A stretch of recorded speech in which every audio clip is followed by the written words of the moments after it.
সন্ধ্যায় রান্না শেষ করেছি। খাবার পরিবেশন করব এমন সময় লোডশেডিং হল। মোমবাতি জ্বালিয়ে খেতে বসলাম। ছেলে টেবিলের ওপাশে বসল। মোমবাতির আলো তার মুখ ঝলসে উঠছে। কেমন লাগছে খেতে জিজ্ঞেস করলাম। ভালো। তবে খাবারের চেয়ে তোমাকে দেখতে ভালো লাগছে গি। আমি হাসলাম। কি বলিস? সত্যি মা। এই মোমবাতির আলো তোমাকে দেখে আমার মনে হচ্ছে তুমি একজন নববিবাহিতা গু। আমি খাওয়া বন্ধ করে তার দিকে তাকালাম। তোমার চুল, তোমার মুখ, তোমার হাসি, সবকিছু এই আলো যেন জীবন্ত হয়ে উঠেছে গি। মোমের মিষ্টি গন্ধ চারদিকে ছড়িয়ে আছে। মা, আমি একটা কথা বলবো? বলো উ। তুমি আমার নববধূ হও। আমি তোমাকে বিয়ে করতে চাই উ। চামচ আমার হাত থেকে পড়ে গেল। এই মোমবাতির আলো আমি তোমার কাছে প্রস্তাব করছি। তুমি আমার স্ত্রী হও। মোমবাতির শিখা টেবিলের উপর নাচছে। ছায়া দেওয়ালে খেলা করছে।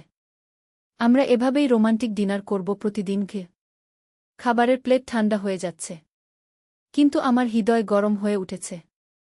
এই গল্পটি সম্পূর্ণ শুনলে আপনাদের পানি অটোমেটিক বের হয়ে যাবে, সো যত দ্রুত সম্ভব হাতের কাছে টিস্যু নিয়ে বসে পড়ো।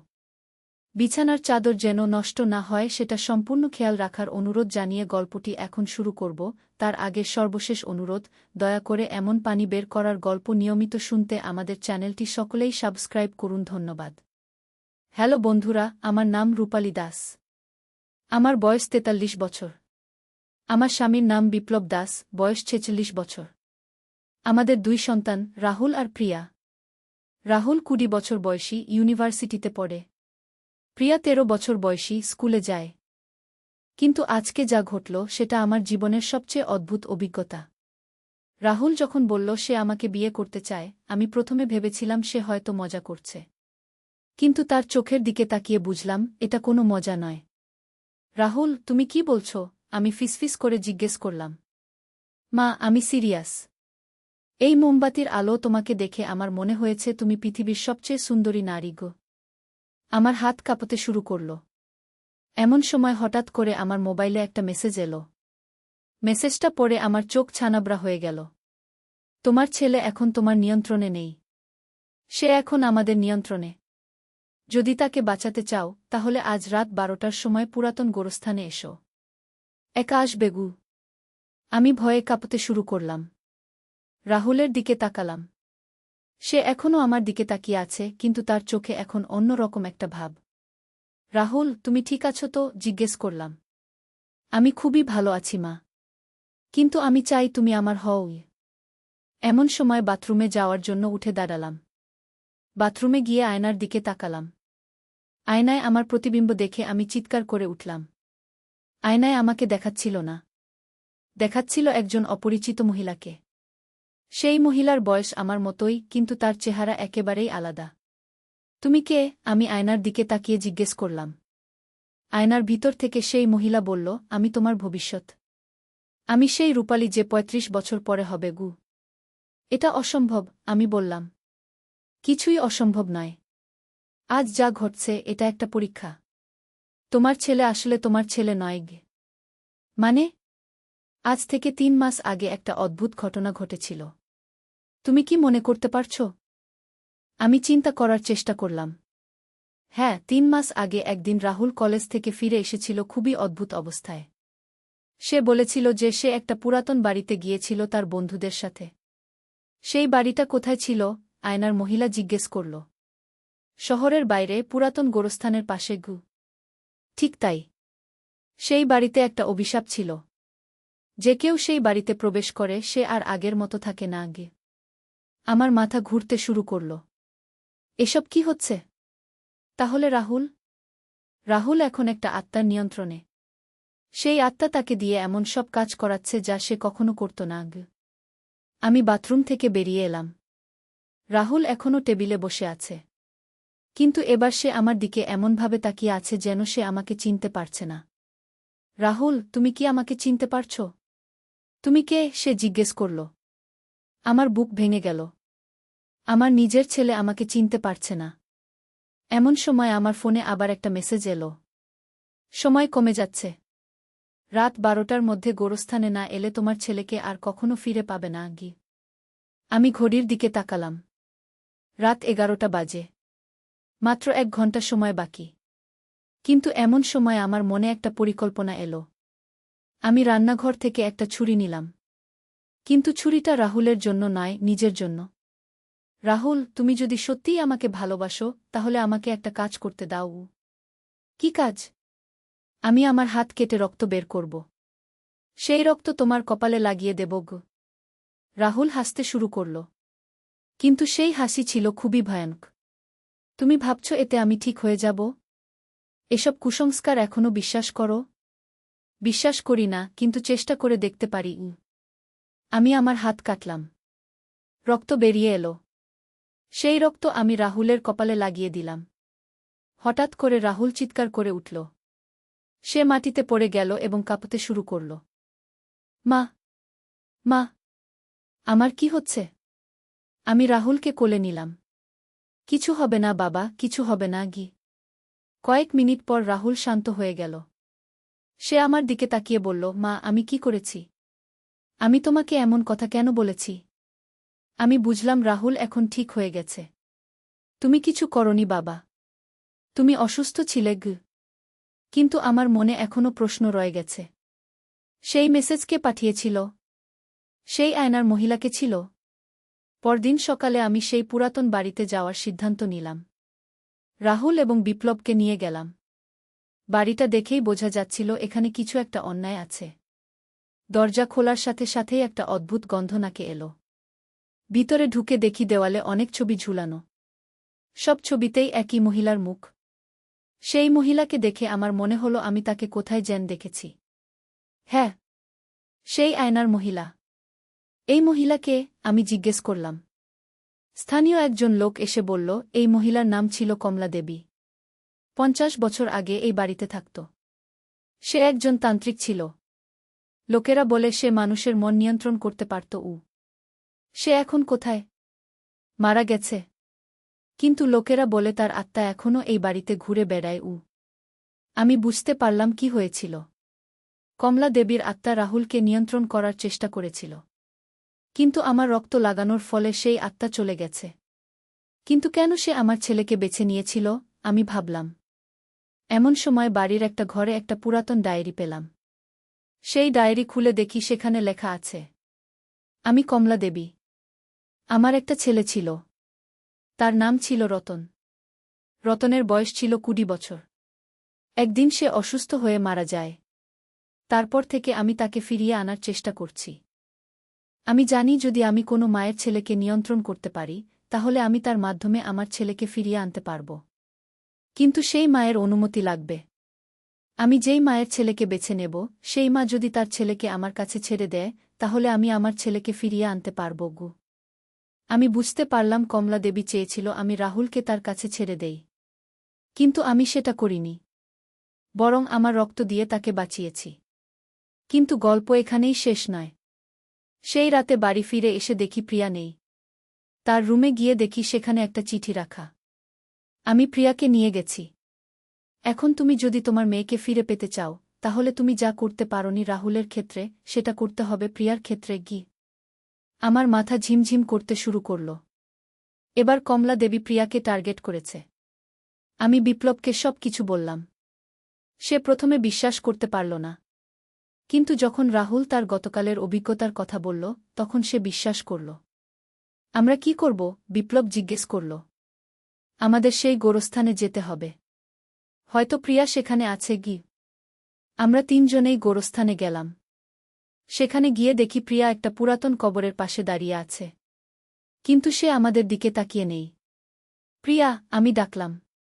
সে ঘুরে আমাদের দিকে তাকাল। কিন্তু তার চোখে সেই একই ভাব যেটা রাহুলের চোখে দেখেছিলাম। তোমরা কারা? প্রিয়া জিজ্ঞেস করল। আমি তোমার মা, প্রিয়া গু। আমার মা? আমার মা তো মারা গেছে অনেক আগে গি। আমি বুঝলাম প্রিয়া এখন কমলা দেবীর নিয়ন্ত্রণে। কিন্তু এবার আমি আগের মতো রক্ত দিয়ে চেষ্টা করতে পারব না। কারণ প্রিয়া আমার কাছেই নেই। এমন সময় হঠাৎ করে কমলা দেবীর আত্মা প্রকট হল। তুমি গতকাল আমার পরিকল্পনা নষ্ট করেছ। এখন আমি তোমার মেয়েকে নিয়ে নেব গ। তুমি কি চাও? আমি জিজ্ঞেস করলাম। আমি চাই তুমি তোমার মেয়েকে আমার কাছে ছেড়ে দাও। বিনিময়ে আমি আমার ছেলেকে ফিরিয়ে আনব গু। আমি কখনো আমার মেয়েকে তোমার কাছে ছাড়ব না গি। তাহলে তোমাকে জোর করে ছাড়তে হবে উ। হঠাৎ করে প্রিয়া আমার দিকে এগিয়ে এলো। কিন্তু তার হাতে একটা ছুরি। প্রিয়া থামো, আমি চিৎকার করলাম। কিন্তু প্রিয়া থামল না। সে আমাকে ছুরি দিয়ে আঘাত করার চেষ্টা করল। এমন সময় রাহুল এগিয়ে এসে প্রিয়ার হাত ধরে ফেলল। প্রিয়া, আমি তোমার ভাই। আমাকে চিনতে পারছ? প্রিয়া রাহুলের দিকে তাকাল। তার চোখে একটু দ্বিধা দেখা গেল। ভাইজা? হ্যাঁ, আমি তোমার রাহুল ভাইজা। তুমি আমাকে চিনতে পারছ? ধীরে ধীরে প্রিয়ার হাত থেকে ছুরি পড়ে গেল। সে রাহুলকে জড়িয়ে ধরে কান্না শুরু করে দিল। ভাইজা, আমার কি হচ্ছিল? আমি কেন তোমাদের চিনতে পারছিলাম না? আমি বুঝলাম প্রিয়াও এখন ঠিক হয়ে গেছে। কিন্তু কমলা দেবীর আত্মা এখনও সেখানে আছে। তোমরা আমার পরিকল্পনা নষ্ট করেছ। এর জন্য তোমাদের শাস্তি পেতে হবে গি। হঠাৎ করে চারদিকে ঝড় শুরু হয়ে গেল। গাছের ডাল ভাঙতে শুরু করল। কবরের পাথর নড়ে যেতে লাগল। আমাদের এখানে থেকে যেতে হবে, বিপ্লব চিৎকার করে বলল। কিন্তু আমি বুঝতে পারছিলাম যে আমরা যদি এখনই এখান থেকে না যাই, তাহলে কমলা দেবী আমাদের সবাইকে নিয়ন্ত্রণ করে ফেলবে। এমন সময় আমার মনে পড়ল সেই পুরাতন বাড়িতে পাওয়া ডায়েরিতে আরও কিছু লেখা ছিল। কমলা দেবীর দুর্বলতা হচ্ছে তার ছেলের কবর। যদি কেউ তার ছেলের কবরে ফুল দিয়ে শ্রদ্ধা জানায়, তাহলে সে শান্তি পাবে গু। আমি চারদিকে তাকালাম। একটা পুরাতন কবর দেখলাম যেটার উপরে লেখা আছে রতন দেবী 1950-1970 উ। এটাই নিশ্চয়ই কমলা দেবীর ছেলের কবর। আমি সেই কবরের কাছে গেলাম। আমার কাছে কোনো ফুল ছিল না। কিন্তু আমি আমার চুল থেকে একটা ফিতা খুলে সেটা কবরের উপর রাখলাম। কমলা দেবী, আমি তোমার ছেলের জন্য দুঃখিত। কিন্তু তুমি যা করছো সেটা ঠিক নয়। তোমার ছেলে মারা গেছে। তুমি তাকে ফিরিয়ে আনতে পারবে না। বরং তুমি অন্য মানুষের ক্ষতি করছো গু। হঠাৎ করে ঝড় থেমে গেল। চারদিক শান্ত হয়ে গেল। কমলা দেবীর আত্মা আবার প্রকট হল। কিন্তু এবার তার মুখে রাগ নেই, বরং দুঃখ। আমি জানি আমি ভুল করছি। কিন্তু আমি আমার ছেলেকে ভালোবাসি। আমি তাকে ছাড়া থাকতে পারি না গি। আমি বুঝতে পারছি তোমার কষ্ট। কিন্তু তুমি যদি সত্যিই তোমার ছেলেকে ভালোবাসো, তাহলে তাকে শান্তিতে যেতে দাও উ। কমলা দেবী কয়েক মিনিট চুপ করে থাকল। তারপর বলল, তুমি ঠিক বলেছ। আমি আমার ছেলেকে কষ্ট দিচ্ছি। আমার উচিত তাকে শান্তিতে যেতে দেওয়া গু। তুমি যদি চাও, আমি তোমার ছেলের জন্য প্রার্থনা করতে পারি গু। তুমি সেটা করবে? অবশ্যই গু। আমি রতনের কবরের সামনে হাত জোড় করে প্রার্থনা শুরু করলাম। হে ভগবান, রতনের আত্মা যেন শান্তি পায়। সে যেন সকল কষ্ট থেকে মুক্তি পায় গু। হঠাৎ করে একটা উজ্জ্বল আলো দেখা গেল। সেই আলোর মধ্যে একটা ছেলের আকৃতি দেখা গেল। মা, সেই ছেলে বলল। কমলা দেবী কান্না শুরু করে দিল।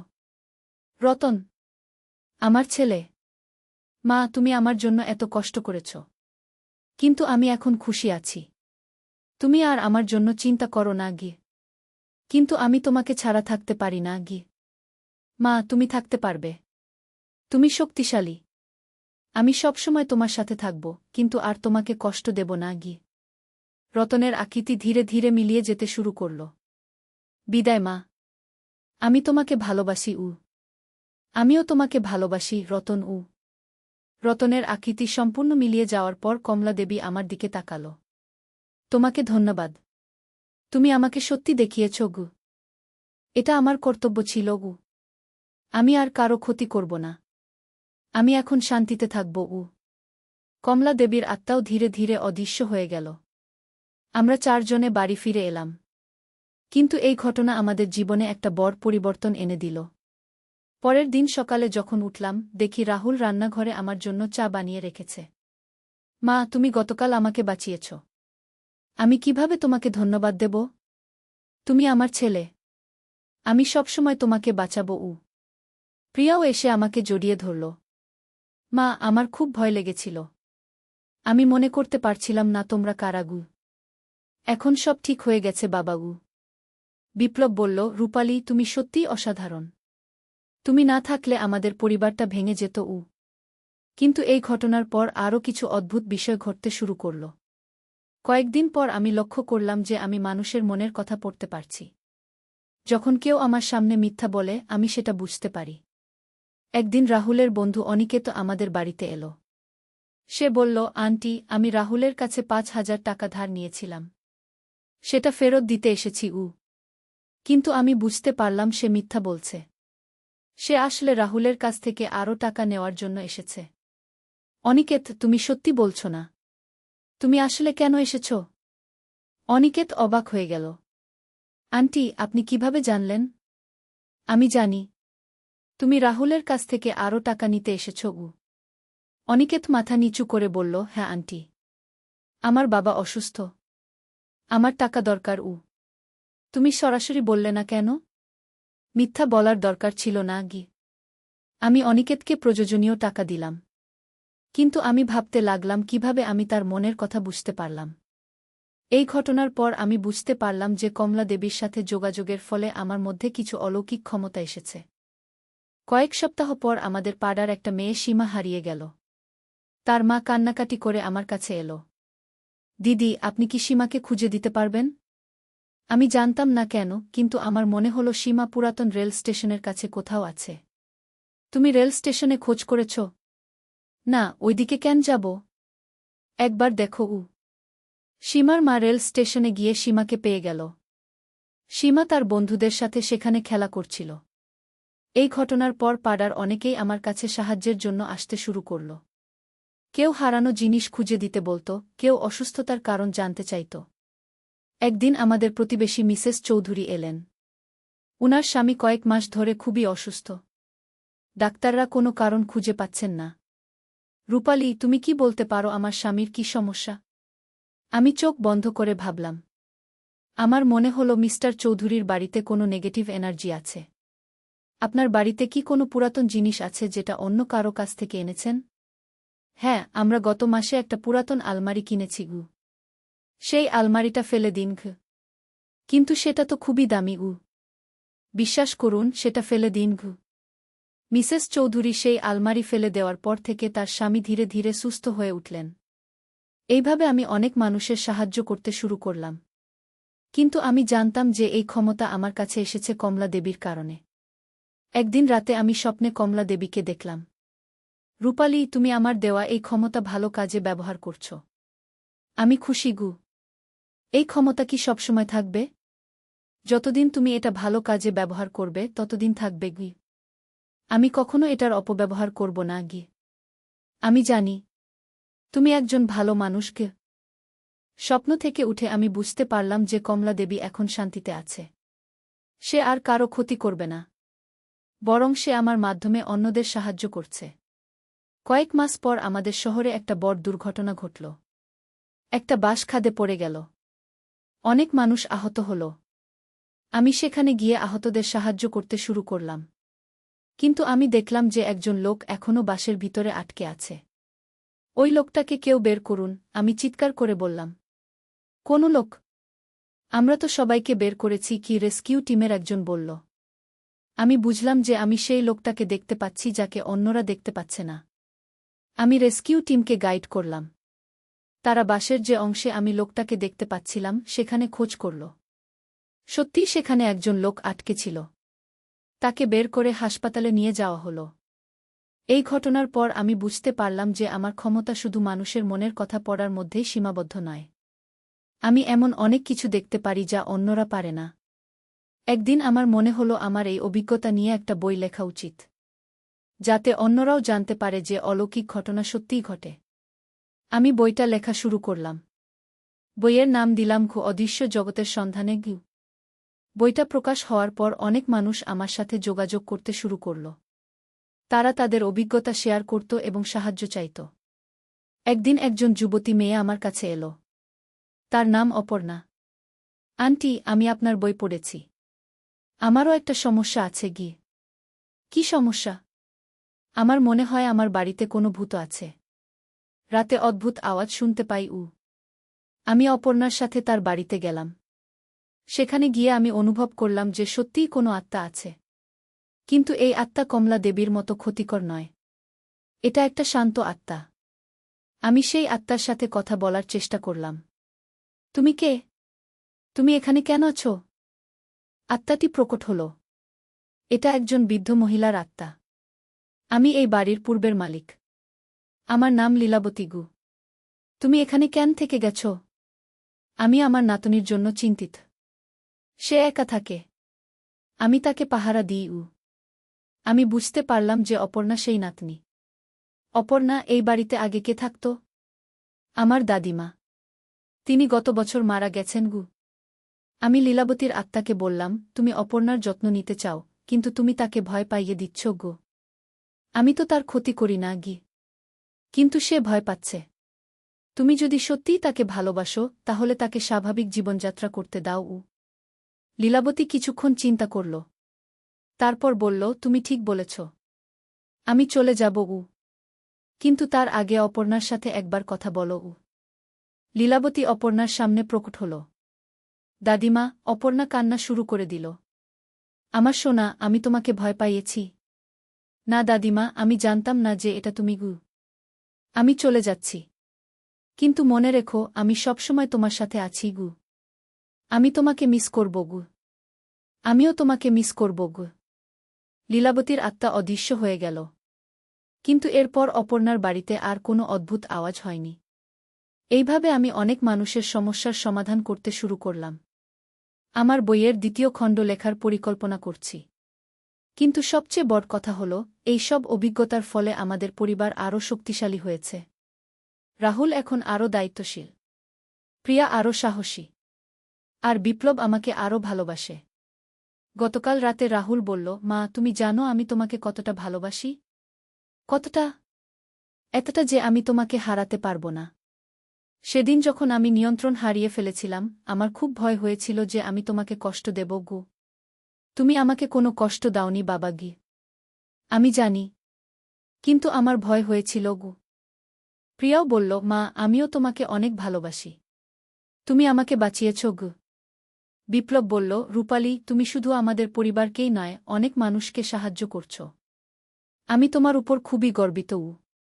আজকে আমি উপলব্ধি করলাম যে জীবনে যা কিছুই ঘটুক না কেন, পরিবারের ভালোবাসাই সবচেয়ে শক্তিশালী। আমার এই অলৌকিক ক্ষমতাও সেই ভালোবাসা থেকেই এসেছে। কমলা দেবী যখন আমার পরিবারকে আক্রমণ করেছিল, আমি তাকে প্রতিহত করেছিলাম পরিবারের ভালোবাসা দিয়েই।